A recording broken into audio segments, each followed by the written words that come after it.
Olá, eu vou falar sobre 4 elementos do processo: coisa julgada, litispendência, conexão e continência. A coisa julgada já é apresentada pela Constituição Federal no capítulo 5, que trata dos direitos e dos deveres individuais e coletivos. No inciso 36, declara que a lei não prejudicará o direito adquirido, o ato jurídico perfeito e a coisa julgada. Já no Código de Processo Civil, no artigo 502, coisa julgada material é a autoridade que torna imutável e indiscutível a decisão de mérito não mais sujeita a recurso. Assim, a coisa julgada pode ser observada sobre o aspecto formal e material. A coisa julgada sobre o aspecto formal, a imutabilidade da decisão incidirá no processo em que foi prolatada. Isso significa que numa determinada fase processual, se o juiz identifica a necessidade de extinguir aquela ação, ela será extinta sem que haja julgamento do mérito. Isso permite ao autor de uma ação, numa nova ação, pleitear aquele mesmo direito pretendido na ação inicial. No que se refere ao aspecto material da coisa julgada, a imutabilidade ela não incide sobre um ato processual, ela incide diretamente sobre a causa. Isso tem como objetivo trazer segurança jurídica, porque imagine que uma vez definida a decisão judicial, havendo a possibilidade dos recursos, essa decisão então entra para a fase de execução. Aí não cabe mais a discussão do mérito, não cabe mais o autor requerer num outro momento, numa outra ação, aquela mesma causa de pedir, porque a coisa julgada trouxe imutabilidade sobre aquela decisão. Isso confere às decisões judiciais segurança jurídica, impedindo que os conflitos entre partes se perpetuem, trazendo e implicando morosidade à justiça. A título de exemplificação, pensemos num caso hipotético de uma ação por indenização por danos morais. Imagine que o autor ingressou com uma ação junto ao juizado civil pedindo uma indenização por danos morais. O juiz vai pedir para que se intime a parte, para que se intime o réu, para que ele apresente a sua contestação.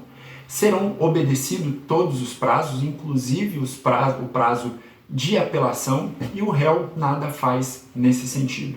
Obedecido, então, esses prazos, atendido todos os requisitos legais, o juiz vai emitir a sua sentença. E nesse caso especificamente, a sentença foi totalmente procedente em favor do autor. Tendo sido obedecido todos esses prazos, não há que se falar para este réu em uma nova ação para questionar a validade daquela decisão que foi deferida em favor do autor. Nesse caso, incidirá a coisa julgada material, trazendo imutabilidade sobre aquela decisão judicial. Litispendência. Do que se trata? Antes de falarmos daquilo que estabelece o Código de Processo Civil, trarei um exemplo. Muito comum no seio familiar, imagine que um filho procura o seu pai, faz um determinado pedido, e esse pedido é negado pelo pai pelas razões que ele entende. Então esse filho, sem que o pai saiba, procura sua mãe e repete o mesmo pedido. É mais ou menos isso que acontece nas ocorrências de litispendência. Se não, vejamos aquilo que está estabelecido no Código de Processo Civil. Artigo 337, dos parágrafos 1º ao 3º. No 3º parágrafo está definido que há litispendência quando uma ação em curso se repete. Mas quais são os elementos identificadores de uma ação? São 3: as partes, a causa de pedir e o pedido. Logo, quando em ações distintas esses três elementos identificadores da ação, eles são idênticos, está configurada a ocorrência de uma litispendência. E, obviamente, quando ocorre litispendência, isso tem desdobramentos sobre o processo. O que acontece, então, quando está identificada a litispendência? Uma dessas ações será extinta sem julgamento de mérito. Qual ação, então, terá a preferência para que seja continuada e haja sentença naquela direção? A ação que primeiro ingressou naquele juízo é a ação que terá preferência. Um exemplo prático.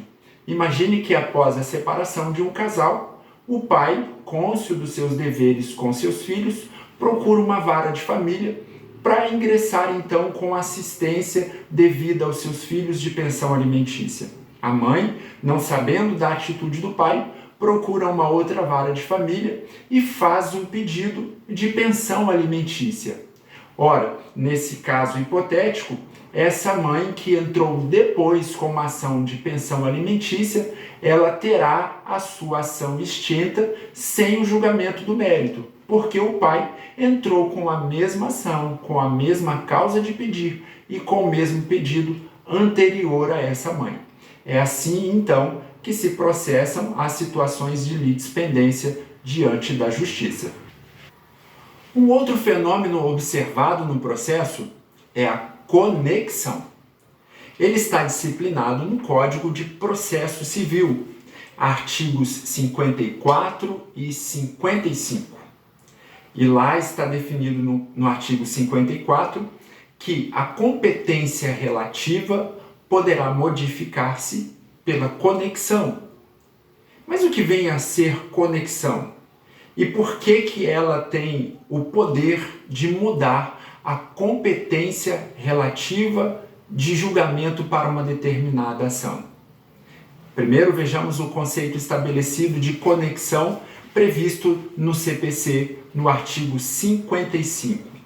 Reputa-se conexas duas ou mais ações que tenham em comum a causa de pedir ou o pedido. Quando estudamos litispendência, identificamos que para a ocorrência de litispendência precisavam estar idênticos na mesma ação os três elementos identificadores desta: as partes, causa de pedir e pedido. Diferente acontece na conexão. Apenas havendo em comum a causa de pedir ou o pedido, isso implica em desdobramentos para os processos, ainda que em ações distintas. O que acontecerá, então, havendo uma mesma causa de pedir ou o pedido igual? Esses pedidos de ações diferentes, eles serão apensados ao juízo prevento, ou seja, todos esses que têm em comum a causa de pedir ou pedido serão destinados a um mesmo juízo. Objetiva-se que não haja decisões prolatadas nem contraditórias, nem conflitantes. Para que isso aconteça, então, essas ações, todas elas, tendo o mesmo pedido ou causa de pedir, são apensadas ao mesmo juízo, que é o juízo prevento. O que é, então, o juízo prevento? O juízo prevento é aquele que recebeu a primeira distribuição. Logo, ele terá a competência de avaliar todas aquelas ações que trazem no seu bojo a mesma causa de pedir ou o mesmo pedido. Por último, mas não menos importante, um outro fenômeno observado no processo é a continência. Ela está descrita nos artigos 56 e 57 do CPC. Quando nós nos lembramos da conexão, para que fossem consideradas conexas duas ações, elas precisariam ter em comum a mesma causa de pedir ou o mesmo pedido. Na continência, que é uma espécie de conexão, o artigo 56 define que há continência quando duas ou mais ações trazem identidade nas partes, na causa de pedir. Contudo, o pedido de uma, por ser mais amplo, abrange a outra. Quando nós falamos que o pedido de um é mais amplo do que o da outra, isso também está definido no Código, no artigo 57, definindo como continente aquela que tem um pedido mais amplo. Aquela que tem um pedido mais simples, um pedido menor, é identificada como a ação contida. Assim, se a ação contida é a primeira de ingresso e depois nós tivermos uma ação continente, uma ação mais abrangente, ambas serão apensadas seguindo a mesma regra da conexão. Assim, o juiz prevento, ele julgará as duas ações apensadas. Isso se a ação contida for a primeira a ingressar. Se ocorre o contrário, da ação continente ser ingressada anteriormente à ação contida, a ação contida será extinta sem julgamento de mérito, porque compreende-se que ela está contida na ação continente. Isso, da mesma forma, objetiva que não haja decisões conflitantes e nem contraditórias. Logo, essa ação em que há uma continência, ela tem um peso maior, ela tem uma importância maior do que a conexão. Então, só para repetir e gravar, se a ação contida é ingressada primeiro e depois a ação continente, ambas serão apensadas e o juízo prevento apreciará as duas.